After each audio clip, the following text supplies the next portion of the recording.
எங்கள் ஊர் ஃபேமஸ் அப்படின்னாலே மாங்காய் தாங்க, அதுதாங்க சேலங்க. அந்த ஊருக்குள்ளேயே வந்துட்டு நங்கவள்ளி அப்படின்ற ஒரு பிளேஸில் வந்துட்டு ஃபுல்லாக வந்து போகிற வழி ஃபுல்லாக வந்துட்டு மாங்காய் தோட்டமாக இருக்கும், மாங்காய் மண்டியாக இருக்கும். வருஷம் வருஷம் நாங்கள் எப்பவுமே இந்த இடத்துல தான் மாங்காய் நாங்கள் வாங்குவோம். அந்த இடத்துல எப்படின்னா வந்து செயற்கையாக வந்துட்டு மாங்காய் பழுக்க வைக்க மாட்டாங்க, எது இருந்தாலும் வந்துட்டு இயற்கை முறையில் தான் வந்து மாங்காய் பழுக்க வச்சு வைப்பாங்க. சரின்னு சொல்லிட்டு எல்லா மாம்பழத்தையும் வந்துட்டு 1 kg வந்துட்டு நாங்களுமே வாங்கியாச்சுங்க.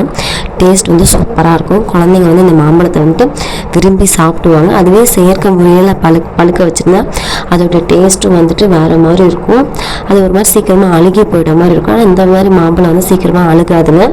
நீங்களும் இது மாதிரி வந்துட்டு மாம்பழத்தை எங்கேயாச்சும் பார்த்தீங்க அப்படின்னா இந்த மாதிரி மாம்பழத்தை வந்து வாங்கி சாப்பிடுங்க. ப்ரைஸும் பார்த்தீங்க அப்படின்னா பெஸ்ட்டாக இருந்துச்சுங்க. நெக்ஸ்ட் வீடியோவில் பார்க்கலாம் ஃப்ரெண்ட்ஸ்.